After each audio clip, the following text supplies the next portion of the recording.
Welcome to Bill and Rob's An Excellent Adventure. I'm Bill Tilley. And I am Rob Schulte. Bill, it's an incredible day for us here on this big blue planet of ours. Nothing wrong with it. Nothing going to happen. We're sailing into the future with only bright skies ahead.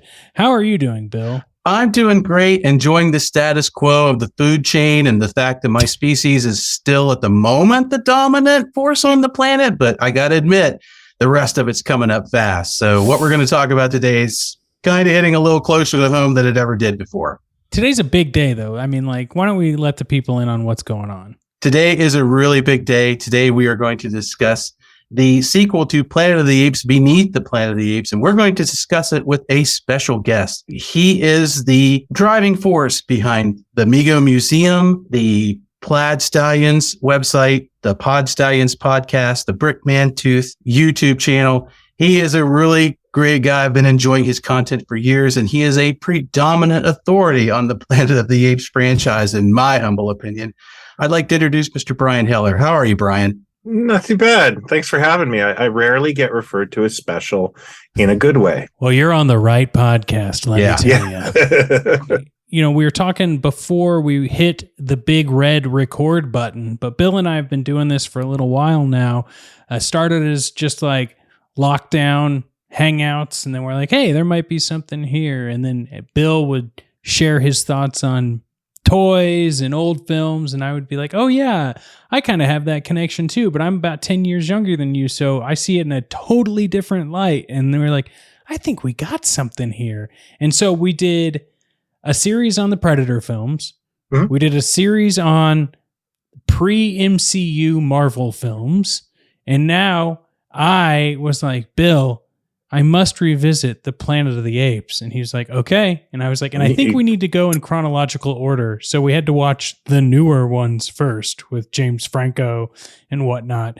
And he's like, well, once we get into the 70s, we got to ask Brian to come on. And then he showed me your YouTube page and the podcast. And I was like, Bill, you are sailing this ship, buddy. I am ready for it.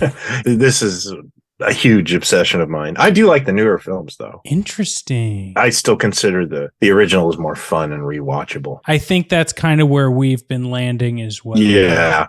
I had some qualms with the newer ones, but I think it's because I watched them so close together. I think if I would have gone in theaters, and I think if I would have spaced it out a little bit more, I could have had more time to like reflect and think on them. But yeah, I don't know how a buffet of that would work. Yeah. Because the first one's a real sad downer. Yes. And I wouldn't show it to my daughter because I thought, I don't want to listen to that. I'm crying. John Lithgow, he's forgetting everything. Ape shall not depress ape. Yeah.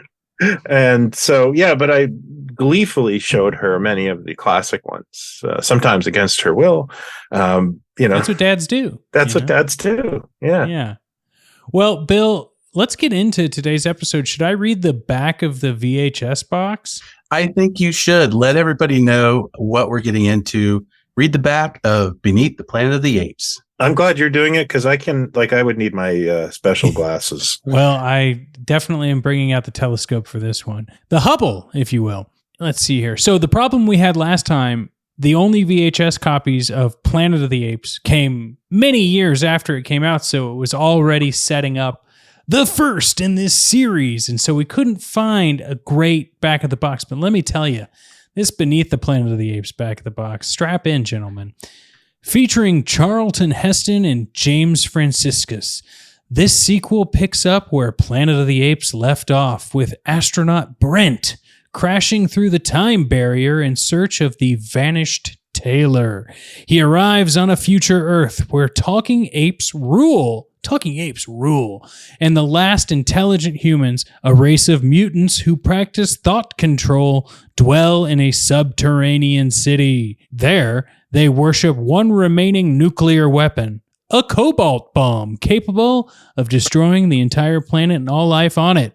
Both an action-oriented science fiction adventure and a wry commentary on today's world, Beneath the Planet of the Apes is imaginative entertainment for fantasy buffs of all ages.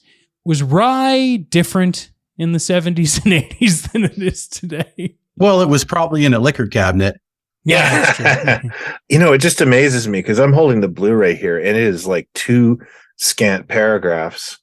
And you just read a young adult novel. Yeah, exactly. Back of that, like they are really selling that. Yes. We've also found, like, whenever we covered Elektra, that like when there's not a lot to say about the film, they want to make sure everyone knows the sexy this and the muscular that. Yeah. Interactive menu. Yes, exactly. But I loved it. I'm not going to jump to my rating quite yet, gentlemen, but I always have fun watching these films, especially the older ones, kind of like what you were saying, Brian. One thing I did look up, gentlemen, is what the hell a cobalt bomb was. And call it extreme ignorance. I just thought it was a nuclear weapon. A cobalt bomb is a type of salted bomb, a nuclear weapon designed to produce enhanced amount of radioactive fallout. But in the research I did, which was about 5 minutes, maybe less, it's just a theorized bomb. So very interesting. How dare a movie about talking apes in the future. Well, and they can't really fault Rob because he is younger. He didn't grow up in the nuclear bomb connoisseur era that you and I did, where you got to find out all kinds of wonderful different nuclear devices that could be put in suitcases or hidden inside a coconut or dropped from orbit. I mean, you got to have a real backlog. Let's not just forget germ warfare, too, like the Omega Man. Terrifying. When all of these things just felt like fantasy. Oh, what a time. I was scared of killer bees as a child. The Swarm was... Oh, I have told Rob that exact same story. It is the one movie from youth that has just still traumatized me. I do not like bees. I see them coming out of the car vent. I'm out. I'm Canadian, and I was afraid of sharks. I was afraid of killer bees. Yeah, the 70s was really actually trying to save our lives by showing us intense amounts of death when you think about it. Yeah. Don't go swimming. Don't leave the house. Mm-hmm. Speaking of death, it looms all around in this film, gentlemen. This is a dark movie. Yeah. Now, I don't know if you remember the first time you saw Beneath the Planet of the Apes. Oh, boy, do I. Okay. Yeah. Lay it on me, brother. All right. My relationship with Planet of the Apes is lifelong, but I only saw pockets and snippets. We didn't have a lot of channel choices when I was a kid. So a lot of UHF channels were out of the way. So I didn't see a lot of this stuff until I was a little older. My understanding of Planet of the Apes was I had seen, a film, I had seen the cartoon show and some TV show episodes. So I didn't fully understand what was going on. And when I first saw Beneath, I was 9 years old. I remember that. It had come on City TV, which was the Toronto station. And I had like 3 choices that evening. I had some sort of skiing event, which I wasn't into. The Exorcist, which I did not want to watch, and Beneath the Planet of the Apes. So when I saw Planet of the Apes, I was like, oh my God, Planet of the Apes. Yes. I didn't realize how dark a film it was, or I didn't even understand what was going on. And to make matters worse, the station's print was extremely ruddy, and it almost gave it like a Grindhouse feel. You know what I mean? Like a patina on it. And that sometimes makes a movie way sillier. Sure. Or way scarier. Totally. This was working in this effect. So I can remember freaking out when they started peeling their skin off. And spoilers. And, I remember going like this panicked channel, like it's like a Simpsons, like skiing. No, Exorcist. And it was like back to Planet of the Apes. And yeah, this movie messed me up. The bleeding lawgiver too. I remember being horrified at that, and just the whole this would be a repeating thing with me as a kid because I was a kid of the 70s.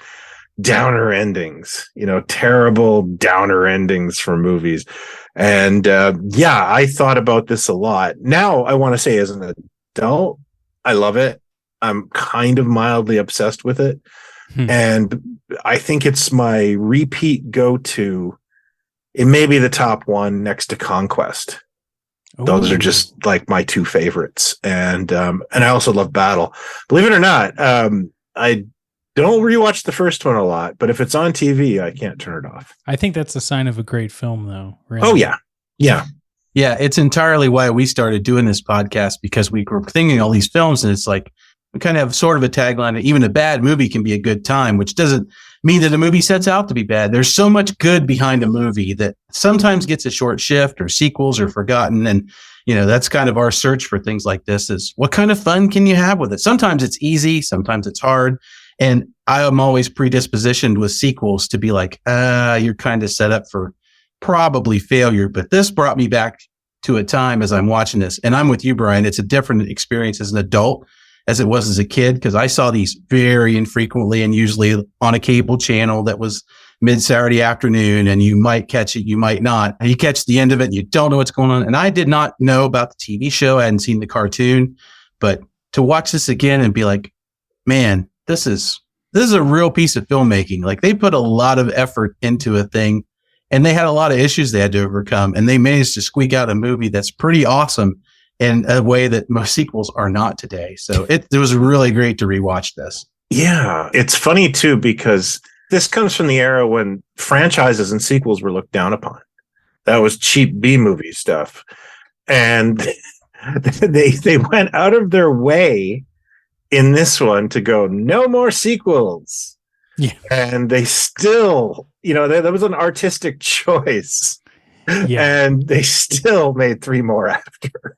Getting to the end of this, it was just like, well, where do they go from here? Yeah. Like, at least the other one is kind of like, well, they still exist. We only saw a person crying at the end on the beach. We have all of these unanswered questions.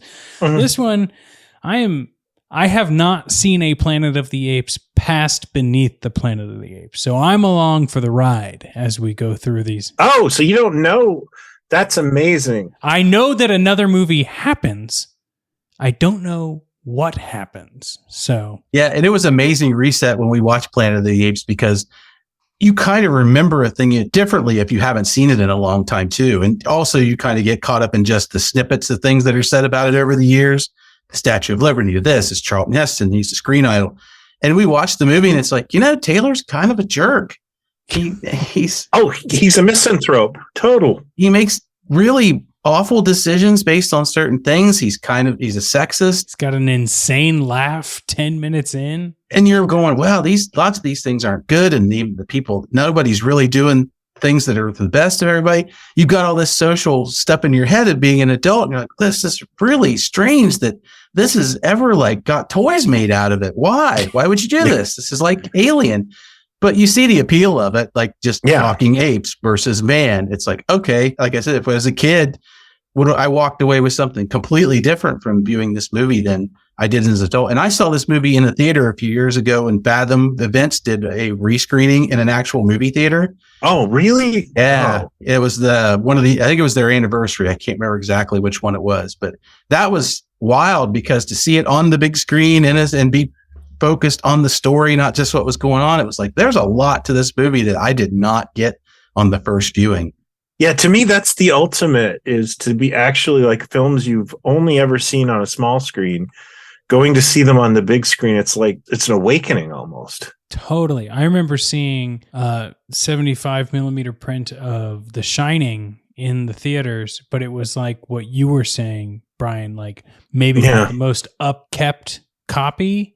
And it was like very dirty, and it definitely made it even more frightening to have that sort of like textured, grindhousey sort of burn marks in the film too. Yeah, it feels dirty watching it. I feel like I need to wear an overcoat when I go to Planet of the Apes in theaters. And, it can feel like, as you're well acquainted with, Brian, it can kind of feel like knockoff material, substandard equipment, substandard lighting. So, and turns out, nope. Wasn't that at all. Just saw a bad viewing of it. There used to be a cinema that played a lot of retrospective stuff in Toronto called the Bloor.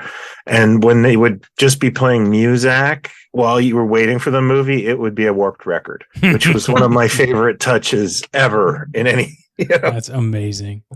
Bill, should we move on to our first segment? I think we should.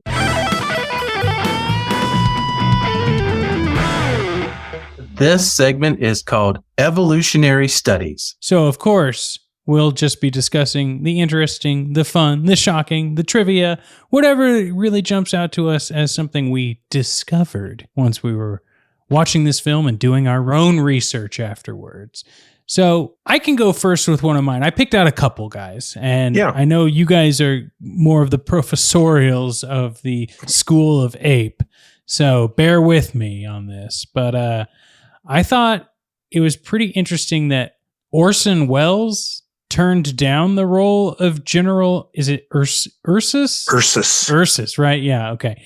Orson Welles turned down the role of General Ursus, and Burt Reynolds was considered for the role of Brent, but they didn't cast him because Franciscus looked more like Charlton Heston, which I guess I can see an executive making that decision. Like, he's got to look like Heston. It's got to be like Heston. But if you could imagine Burt Reynolds and fucking Orson Welles in this movie, that would have been a different echelon of film. If only they could have got Jackie Gleason and Burt Reynolds.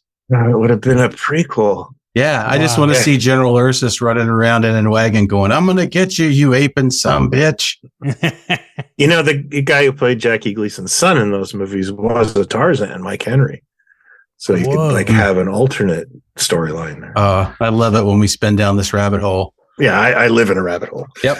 Inside my head too, Brian. Yeah, I was born in the year of the rabbit. Bill, what do you got?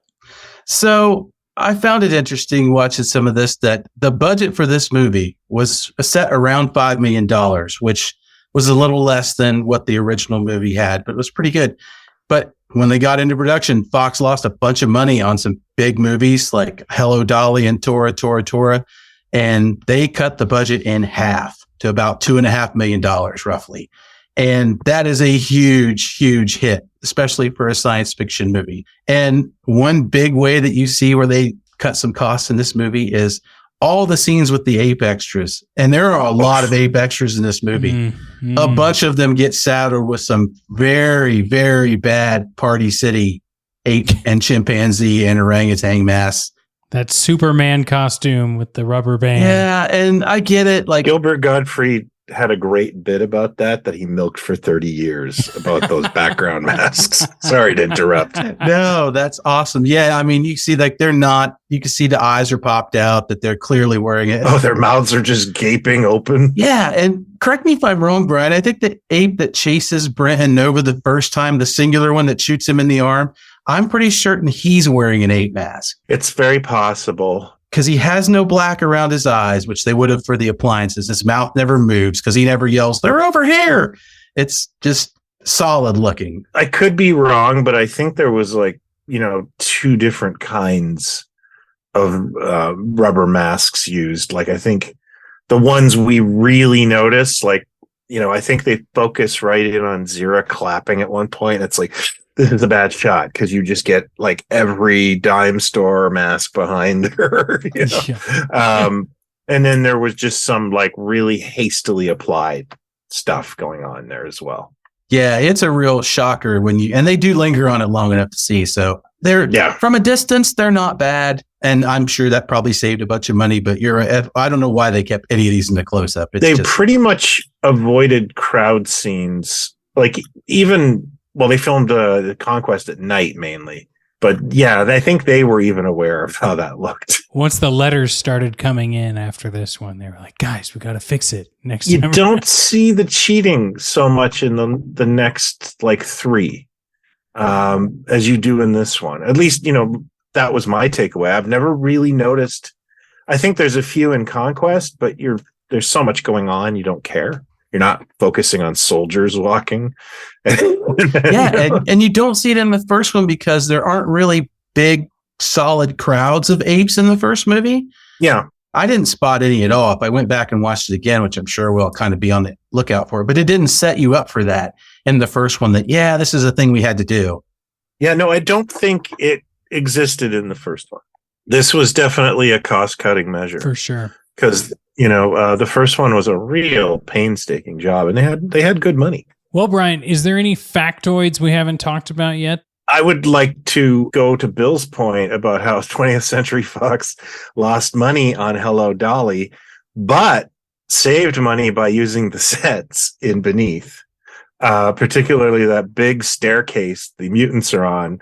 That is from the Hello, Dolly big number. which is kind of ironic. That's awesome.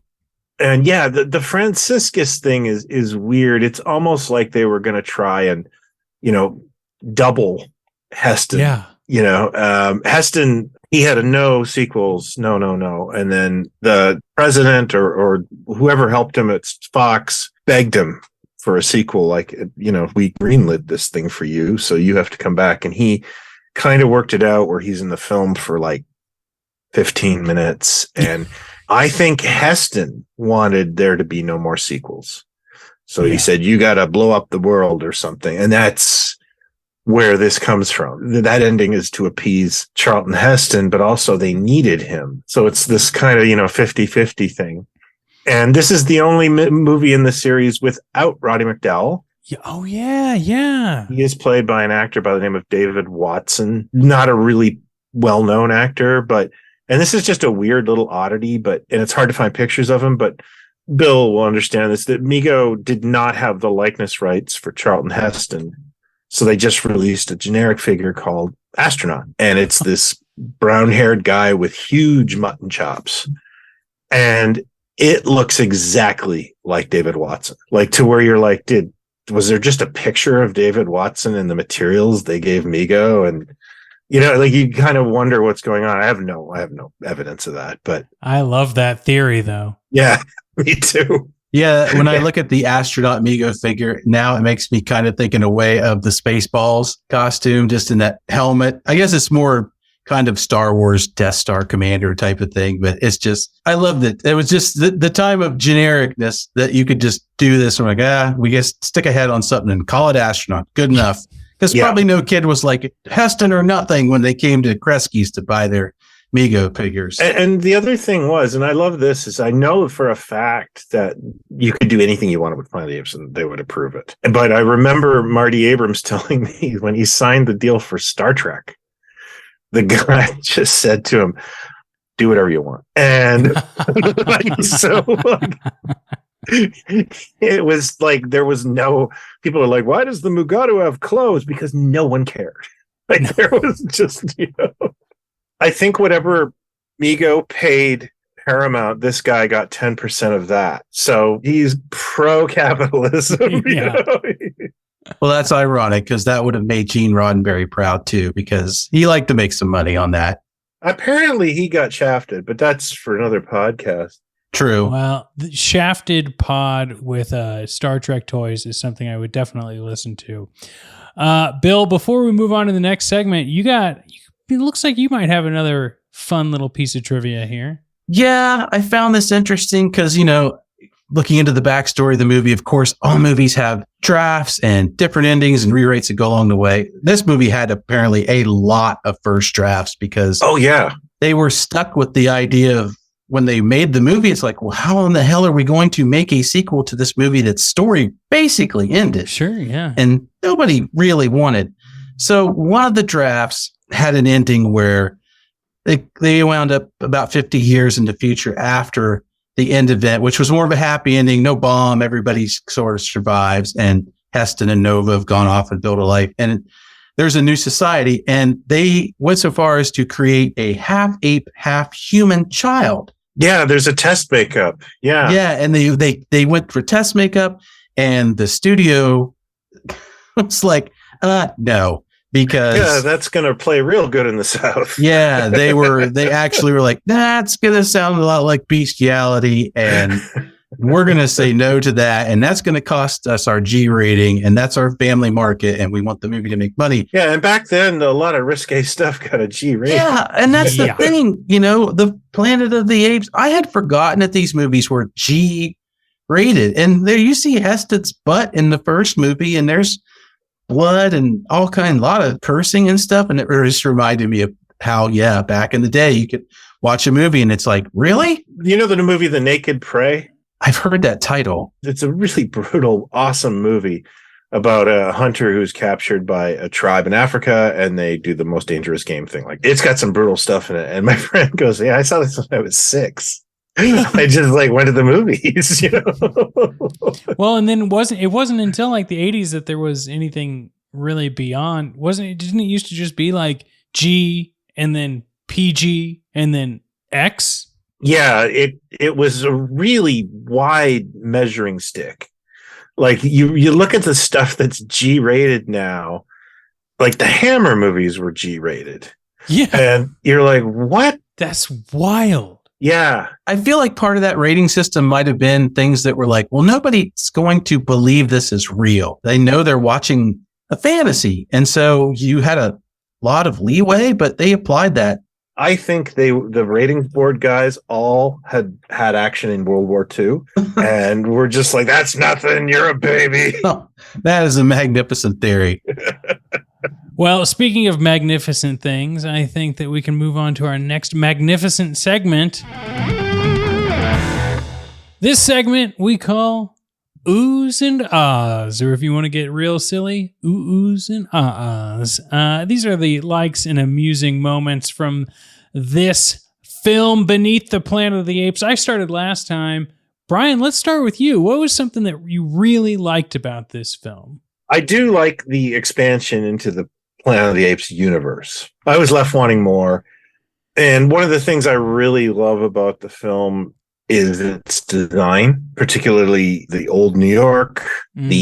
I've always been a huge fan of the spaceship from the first one and this one, and it shows up again. And I think the Alpha Omega bomb is just an amazing prop, and there's a lot of that. Like, I still love the design, the lawgiver, all that stuff is very impactful for me. So yeah, I think it's an iconic movie in that regard. And the makeup, the mutants, the cleverness of the script. And this is the other thing I forgot to mention earlier on when I was talking about being scarred by this. I was raised Roman Catholic, and this movie is taking a real piss out of the Roman Catholic Church. And so I'm not only scared of the mutants, I'm scared my dad's going to see it. You know what I mean? Like, so I have like real world fear and like just basic fear. So now I find it kind of like satirical. Totally. And and I kind of get it. And it's still like a little too on the nose, but fine. This movie also has some amazing actors that show up later in the Apes films or in other films, like Victor Bono's in here as one of the mutants. Don Pedro Colley's on there as one of the mutants. There's some interesting. Oh, and of course, Natalie Trundy makes her debut in the Planet of the Apes series. She would later own the Planet of the Apes series as she married Arthur P. Jacobs and became his widow. And she will show up in the next 3 films. Oh, I can't wait. Yeah. But she is the blonde mutant lady from, yes. That mutant. I actually know exactly what you mean. Bill, what are some of your likes and amusing moments? So just to finish that thought, shout out to Gregory Sierra, who is also one of the mutants in this. I love him as an actor. When you see, he's Mendez, right? Yeah. He's great. I have an action figure of him. Oh man. So what really hit me hard when I saw it on screen was I love seeing the ape army march out of Ape City. It's just great. It's kind of the Planet of the Apes image that I'm always looking for, to see them as this big, massive force going off to kick somebody's ass. I just wish it had paid off more, because they don't really fight anybody worthy of them. They just fight. Whoa. This is likes, Bill. Well, I still like it. I know. I'm just giving you a hard time. That's why I liked it so much. They're marching. They do a lot of marching, and they just look great doing it. And that's why I said I wish they had gotten like another big species or somebody to really go up against, so they could have fired all those cannons and shot all those guns and thrown all those spears. Their training sequence is amazing, where they're stabbing straw dummies and calisthenics. Doing ape calisthenics made me laugh so hard, because it is straight out of the 70s of a Sears catalog of a useless maneuver where you just turnstile back and forth. Like, I guess the ape's power comes from the hips. You just staying flexible, baby. Just staying flexible. Yeah, I mean, they got to do it. So that was just something I really loved. What about you, Rob? I love everything you guys have mentioned. Like, ape calisthenics was on my short list. I I love the chase scene when Brent's in the cage. I loved seeing like the underground New York, like what you mentioned, Brian. I used to live in Brooklyn, and so like walking by some of these places in Manhattan and then like just seeing the artist interpretation of them beneath the Planet of the Apes was great. But honestly, guys, and I know this is because I did not exist in the 70s, the hyper 70s future human, whatever you want to call it, like the brains writing this movie into what they wanted to represent for the culture of the time. I loved it. I love seeing these like thought control mutants worshiping a bomb, you know, but like the big thing for me is I wonder how serious this was taken when it came out in 1970. You know, like, was it still a little hokey, or was it just like, wow, yeah, if we're not careful, we're going to destroy our planet and then end up with mutants worshiping a bomb, you know? And maybe it's somewhere in the middle. I don't know. I think with each sequel, whatever serious impact, like its gravitas, starts to dissipate. And it's hard to know what the first sequel would have done. You know, maybe you got half the return the first one did. I think the first one has a lot more, I guess, symbolism and makes more arguments. Sure. And makes better arguments, like mankind sucks, and you know what? So do these apes, and those apes are us. But yeah, this one doesn't have as many messages to deliver. Well, should we go around and name our chimps, gentlemen? I think so, but I have one question. Would they be hippies or would they be chimpies? Ooh, I'm going to go with chimpies. Live and let chimp. Wouldn't it be chippies? Probably. Chippies. Yeah. I did just watch the pilot episode of Dragnet this morning, and I forgot that it was all based on like hippies doing LSD. Oh, those! Like, I used to watch those at like 3 a.m. when I was in college, because I swear to God, no one would believe me. Like when they're trying to be cool, it's the greatest thing ever, you know. And I don't know. I've seen way too many of them, but they're all bizarre for how dated they are. I love it. It's such a great image. Rob will tell you, we are Plex buddies and sharing media back and forth. And I recently found a show from the 50s called Harbor Command, which is kind of like Dragnet at sea. And what's that about? Yeah. It's cops at the harbor, basically. And my brother-in-law is in the Navy, and he shares it too. And he watched it, and he messages me. I love it when I get one from him, because he just messages me and he'll say things like, "This is amazing. It's like having a bullhorn inside your head. It's just they have a thought, and then the narrator narrates 5 minutes, and the actors do just background walking, and then it's all about drugs, and they might as well have caught them with a bag that just says drugs on it." Well, and I know we're off on a tangent here, but it's like when you watch the Rockford Files and they set up that they're at the police station for like 30 full seconds of screen time. I just want to tell you, there's one episode of that new Dragnet that I watched once and I would love to track down again. And it's the racially sensitive episode where Joe and Colonel Potter are trying to recruit more officers of color. Oh, and wow. The encouragement speech he gives this guy it's just, oh my God, I can only imagine. It's this well-meaning, terrible, because he's not just saying we need more officers like you. He's saying we need more object describing words like you. And it's just like, wow, this is wrong. And I must be dreaming. Oh my God. Yeah, I don't even realize which Dragnet I watched, because if it's in color, it's that new Dragnet, which is like chef's kiss. Yeah, because there was the 50s Dragnet, right? Yeah. Mm-hmm. And was that the same actors that were in the 50s? It was. It would be like if we decided, you know what would be fun? Let's do Simon and Simon again. Yeah. You know, and they're both like 75 and don't care. You know? Yeah, because I remember watching the 50s Dragnet in black and white on like Nick at Night. Yeah, and that is totally appropriate for the era. But the one I watched today was the pilot of the 70s one. I think it's like late 60s. Or late 60s. Yeah. Every episode is amazing. I think what we've done here is written an endorsement for every television reunion movie ever made. Yeah. Okay. Well, All right. Let me get us back on track here with our champ. Gentlemen, I got to go. My champ is Nova. Oh. Because she got more to do this time. She got a line finally. And you know what? She got that heroic death. Maybe not the best death, and her character could have had a little bit more depth. But in my mind, we ain't getting Nova back in this series, so I better give her my champ while I can. So that's my champ. Bill, who's your champ?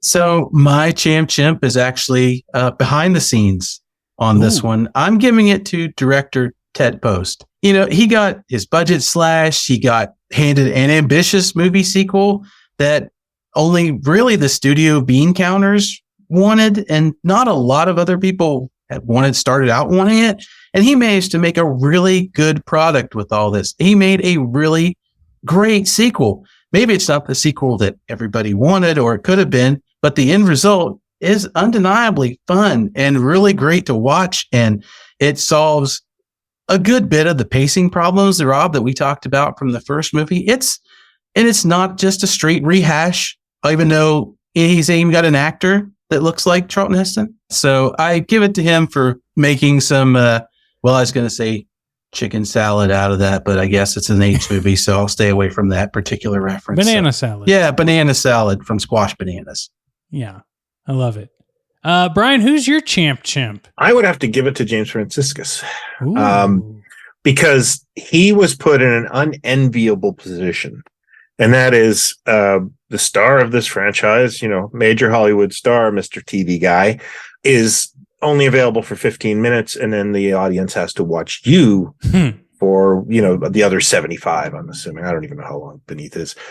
And not only does he pull that off, it's nice that his character just kind of like figures it out in 15 minutes. So we don't have to watch him stumble through, get trial. But you like him. You like him better than Taylor. Yeah. Because he's actually just a guy who he doesn't want to be there. And he does a great job. I like James Franciscus. I wish he was in more stuff. I really like him. And, of course, does he kill General Urko? Yeah, he does. Yeah, or General Ursus. Yeah, he kills General Ursus. Yeah. He gets that win. I think he is the glue of the movie. He works. He's not just replacement Charlton Heston. He's a different guy, but you still want to see where he's going to go. It's almost like he found out that he was hired because he looked like Charlton Heston. And it was let me actually make this role my own then. And I wonder, Brian, I think he's a really great actor too. Say you make one change. What if he was just a brunette? If he just didn't have the same blonde hair, he had just a little less resemblance to Heston. Would you like him better or not so much? It wouldn't matter a lick to me. Okay. The other astronaut could be anyone. Right. Yeah. It wouldn't bug me as long as they gave a convincing performance. Yeah. It didn't bother me within a few minutes of rewatching this movie. If he'd come out a brunette, it would have jump-started me and this is a different person. And then I wouldn't be drawing that parallel. Yeah. The other problem I have is I saw Beneath before I saw Planet. So I had no problem as a kid accepting James Franciscus over Taylor, because I was like, who's Taylor? Yeah. So, that's an interesting thought process anyways. Well, and also when you're a kid, all adults kind of look the same anyway.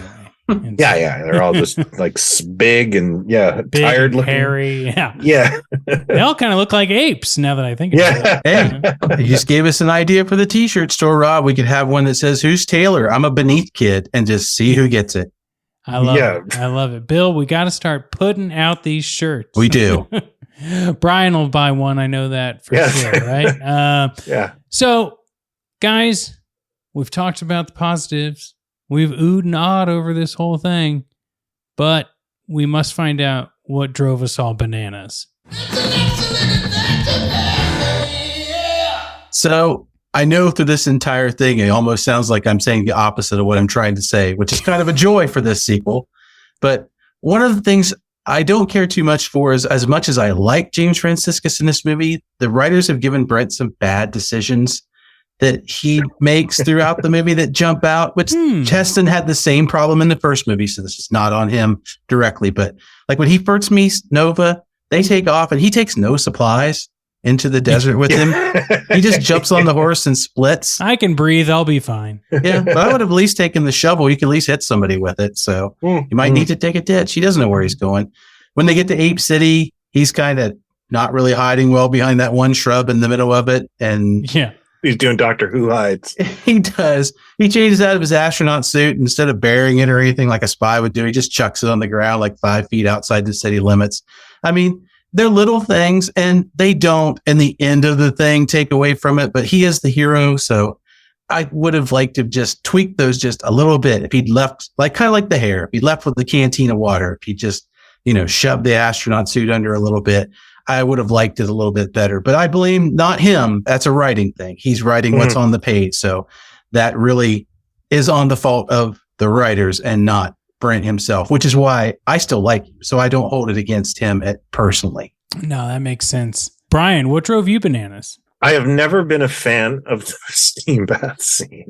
Oh, God. It's just they got a little too like Icarus. They tried to fly too close to the sun. Yeah. And that scene is like, oh yeah, you really got the face makeup right. Yep. That is some real used car lot ape bodysuit happening. Why would an ape take a steam bath? Why? Why would they ever do that? It's just it's a well-meaning, like, just you shouldn't have tried. Yeah, and it's such an aristocratic country club moment where they're like, this is where all big decisions are made, in the bath. They could. I would have rather them just done like ape golfing. Like, just give me some sort of like country club sport. I get what you're saying. Like, that is definitely, they needed to have them doing something in the scene. They could have been shooting humans. Yeah, like there should have been like, they're bowling. Yeah. It's just such a, let's have them in the steam bath. And it's like, no. It's going to look like Spirit Halloween. Yeah. Guys, I was going to say one thing that drove me bananas was just that, like, this has much better pacing than some of the things that we talked about in the previous movie, and way better pacing, I think, than the newer Apes movies. It still took like half of the movie before we got beneath the planet of the apes. And I kind of was like hoping there'd be a little bit more exploration, and we do a really good job of following Brent, and Brent doesn't have to go on the exact same journey that Taylor had to go on, but it still was like a get to Ape City. Now I'm in Ape City and I meet some apes. And then it's like, now let's go off on our adventure. And it doesn't have a big plot. It's clicking along. Yeah, I can't not defend that, but I still loved every moment of it. Yeah, it's a fun clicking. Like, sure, I'll go with you. Why not? Apes doing calisthenics. I'm here for it now. But being titled Beneath the Planet of the Apes, I thought there was going to be more cavernous adventures. It sounds like a class action lawsuit waiting to happen. And I've got my quill and ink here. I want half my money back. Yeah.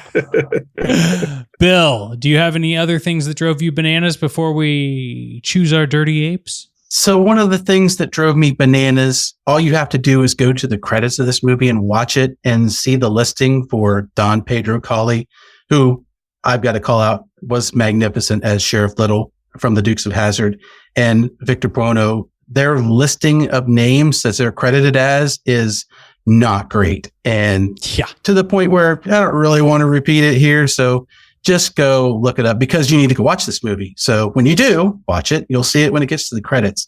It's not a good look for the studio at all. And I cannot understand why in the world they did this. Especially for 1970. It's just bad. It's just bad. I can't for the life of me see a reason for that. It's such an easy fix, but it was just weird. I mean, at least it's buried at the end, but wow. Yeah. Well, so I'll start with my dirty ape, and guys, call this a wild one, but I think Brent is going to have to be my dirty ape. And here's why. Brian's never coming back on the show. Yeah. Hey, here I am, the young one, making my friends angry with my wild convictions here. Mhm. He's a little too serious for me. If granted, he's in a very serious situation as an astronaut. Yeah. I see what you're saying. He needed to make a couple jokes, right? You know, I don't need a maniacal laugh like Heston did in the first one, but maybe maybe an eye roll here or there, just to be like, I am on this freaking planet full of apes. Come on. What's the deal here? Yeah. Yeah. I get you. I do. I think also Heston, Planet of the Apes is technically like a one-man show. It's true. So he is a stronger actor than Franciscus. I get what you're saying. But I loved Franciscus. Let's just say, like, I think he did a great job. I think the character of Brent was was just very down to business in a way that I felt he could have let loose a little bit more. That's where I'm at with it. Brian, who's your dirty ape? Oh gosh. I've been thinking about it the entire episode, and in a way I don't love General Ursus. Sure. Because as much as I love General Ursus, because he's not in the original. So it feels weird to add him in like he's always been there. The fact of the matter is, I think he would have been in there. So I always felt like he was more of a plot device to put into war. Yeah. And even though he's a perfectly logical character, it's one of the most believable things that you could include into the Planet of the Apes. I don't know. I always felt like he was just done there to drive the story. I think that's totally fair.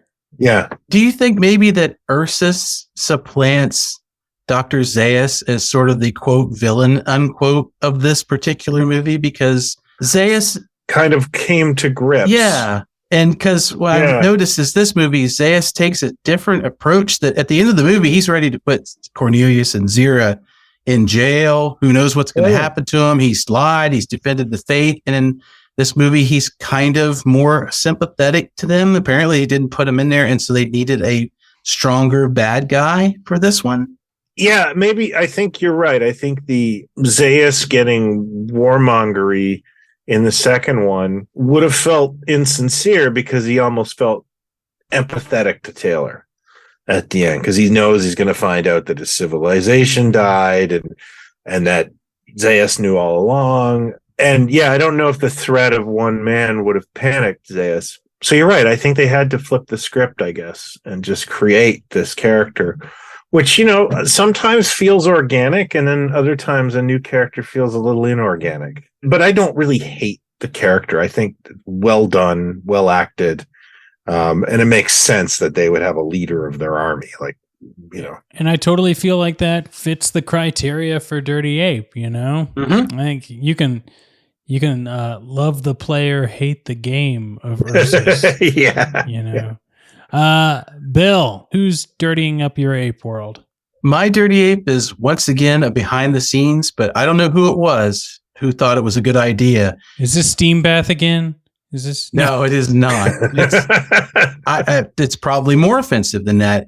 Whoever thought it was a good idea to use spousal abuse as an okay way for a cover story to keep your house in line. Yeah. We know it's fake when Cornelius and Zira put this out to Zaius that he has kind of whapped her one to keep her in line after her display out in front of all the apes at the big meeting in front of the general. But, and it only is a second, and Zaius is on board with it when he first hears like, you probably deserved it. And then it goes away really fast, and they almost actually reverse it a little bit before he walks out the door. But man, that was just gross. It took me a second to recover from that one. It was just a weird drop right in the middle of this exchange. And I'm like, they could have come up with a million other things besides that, because it just looked weird. And I have to give a quick honorable mention for my Dirty Ape to Migo for not making an underground New York cardboard playset for this. But they did make the Forbidden Zone playset. They absolutely did. But boy, I know little Robs would have loved a yard sale underground New York playset to play with. So I would have. It's so true. You know what? It's weird how much I played Apocalypse as a child. Bill, I got to say, I think whoever wrote those shitty credits was asked to come in and do a punch up on that scene. Oh, man. No pun intended. I think I doubled down without even trying. I hope that's the case. I hope it was just one, mushy banana in the bunch that was the cause of that. This is a banana with brown spots that we can't even make bread out of. Yeah, no, it's an uncomfortable scene for sure. And it's in the comic book. Oh, Lord. I think it's even on the Power record. Wow. Oh, my God. It's on the Power record. What would you triple on that one? It's always the crazy things or the weird things where you're just like, this went through a lot of different people before it actually even made it to the screen. Yeah. And everyone signed off. And I think the same thing every time I read Stephen King's It. Like, how many people read this before it got published? Okay. All right. Well, we've reached that time in the episode, gentlemen, where we give our final thoughts. It's time to take care of some monkey business. After our final thoughts, we are going to ask everyone if you would call this movie a packed house or a madhouse. And you can also interpret either of those however you want, as long as it fits into your final thoughts. Guys, I will go first on my final thoughts. Then we'll throw to Bill, and Brian will let you close it out. Sounds good. Like I said before, I think they could have done a little bit better job getting us underground. I think they could have explored that a little bit further. But it was still a lot of fun seeing the expansion of this world, seeing the lore grow. I loved where this film took the original. The chase scene with the cage was fun. I still can't get over ape calisthenics. Amazing. But then when we do go underground, like I said, a little self-serious, a little thought control-y, weird 70s crystals and bomb worship. Like, we're in the future, right? But we're worshiping a bomb. It's just a bit of a leap. And I think you said it right, Brian, where, each movie takes a little bit away from the seriousness of the one prior. And this is right in line with the, we destroyed our own planet. We did it to ourselves. And now it's like, and we did it so much that we now love the thing that destroyed our own planet. Yeah, and we did it again. And we did it again. But all of that being said, I got to go with packed house. This one's packing the house at my house. It's going to pack any theater I go to. I loved it. How about you, Bill? I think that this movie is a really interesting thing, a really exciting thing. Of course, it's got some issues. We've covered those. All movies do. No movie is perfect. And this is a sequel. It basically, in a lot of ways, I think, launched the modern idea of what sequels are going to be and did it a lot better than a lot of new movies do. That's for sure. Especially because it can't bank on the twist of the original movie. That's already been out there. We're not going to be surprised by that. But it has a clear plot, and it doesn't lean on the old movie for that. It does a really good job of building on what came before in Planet of the Apes. It retreads a few ideas, but that's kind of to be expected. But it doesn't feel like a retread. It's got new characters alongside the older characters, and the older characters are actually a little more off to the side, except for Nova and Zaius. It takes us on this fun ride. It takes us in the places we want to go. We want to see more of Apes World because that was really interesting. We don't know what's on the other side of the Forbidden Zone any more than Taylor did, and that's the excitement of it. And that was a great way to finally come to a basis of what the sequel is going to be. And I had a great time watching all of it, even the things that took me off guard or I didn't necessarily like. They blipped on by, and when I was done, I had a smile on my face for the entire ride of this movie. I think it sets the bar for what all sequels should try to be. You build on, find something else about the story to tell, and tell it. Don't just go back and to try to capture the same thing all over again. I think that's what a lot of modern movies and a lot of modern sequels and remakes do. And I think more than often than not, they miss this bar entirely. So I think Beneath the Planet of the Apes is a packed house kind of a film. It will pack you full of smiles. It's a great movie. It's a great fun experience. It does all these things. And even the serious stuff will give you something to think about while you're doing it. It's done in a great non-heavy-handed way. And in a lot of places, it goes by fast. It's quick. It's the essence of a great 70s movie. So we're packing the house. We're bringing all the bananas. We're bringing all the orangutans and the chimps and the gorillas. We're all going to come together in this massive theater in our minds and watch this movie together. So I'm all for it. Brian, what are your final thoughts? First of all, I just want to say I love this movie, warts and all. And the warts for me are the fact that this reeks of a studio just trying to copy the success of something else, but for half the price. Like the cost cutting, the sheer commerciality of it left aside. The thing that I like about this and the Planet of the Apes franchise in general is the creativity and the various themes it goes through. The first one is just a straight up science fiction commentary on our world. But then for the second one, this is the horror episode of installment of Planet of the Apes. This is very in tune with, some of the gothic horror of the early 1970s that was very popular. And then by the time we get to the third one, it's more of a drama and a thriller. It's a much different film. And then the fourth one is a straight up exploitation action movie. And then the fifth one is a G-rated family movie. And so they never just tried to copy what they did before. They always went, now what do we give them? So there were ideas. And that's the reason I love this film is that, yeah, it's uneven. It's a little weird. But they weren't going for the same thing the last movie was. And that never changes. And how do you dislike that? The only thing that changes is the budget. Yeah. They just keep halving it, to where it's just really obvious. So yeah, I love this. I think it's a packed house. I know it was a huge success. So, yeah, I love it. That's great. That is excellent. I'm glad we all, sometimes when there's this triangle, when there's a guest, it can get heated when it's 2 against 1. And then we never know where to go from there. But 3 angry men. Yeah, exactly. But we did it and we made it to the end of this episode. And Brian, I'm so happy that you were able to join us. I'm so glad Bill could make this happen. Yeah, I've had a blast. We'd like to offer you this time to give some plugs. Shout out your YouTube, your podcast, whatever you'd like to shout out for our audience. Oh, sure. Yeah, I have a myriad of names because I want to make things complicated to find me. I'm Brick Mantooth on YouTube. Everywhere else, I'm usually at Plaid Stallions, and Plaid Stallions is my website, and we publish a quarterly magazine about toys, and we have all kinds of other cool things going on. We have a podcast called Pod Stallions, and yeah, that's me. That's great. That is great. Bill, would you like to say anything before taking us home?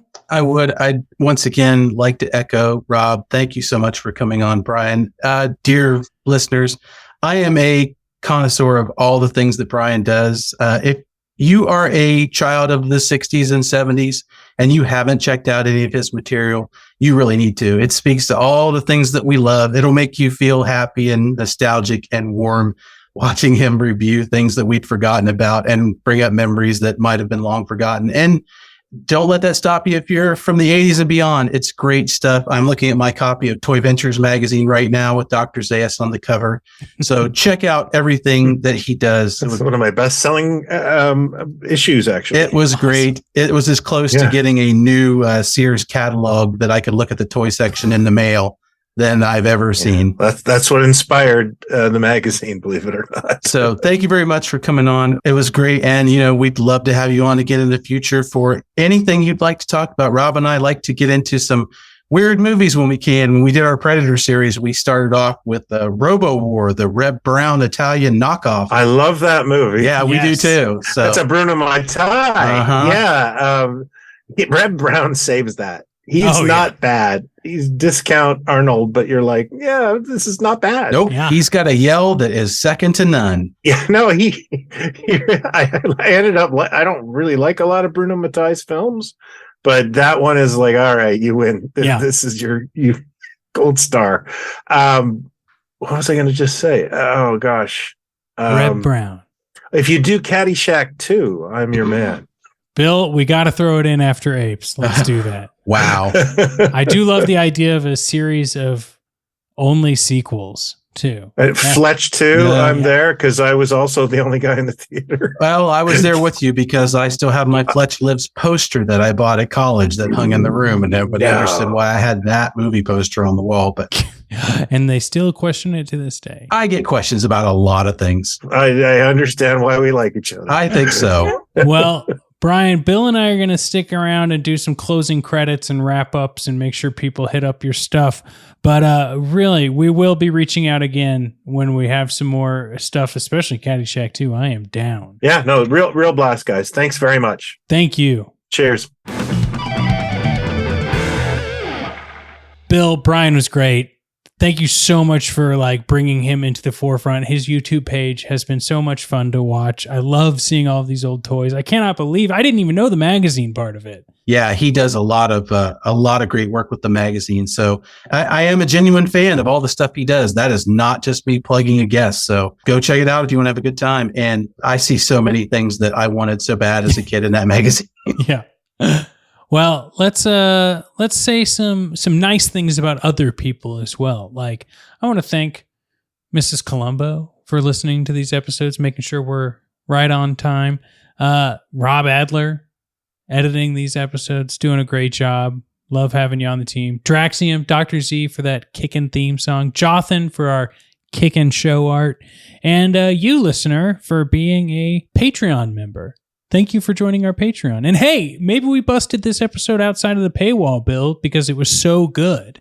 And it's been a few weeks behind the paywall. Why don't you go check out the Bill and Rob's Patreon? Links in the show notes. And, see what other episodes we've got back there. You probably realize we're covering all of the Planet of the Apes movies, listener. Well, you can go get them, as well as some other fun content that Bill and I are cooking up in our kitchen of media frenzy. I'm going off on a tangent, Bill. I'm sorry.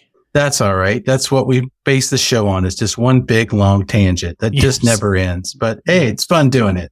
Absolutely.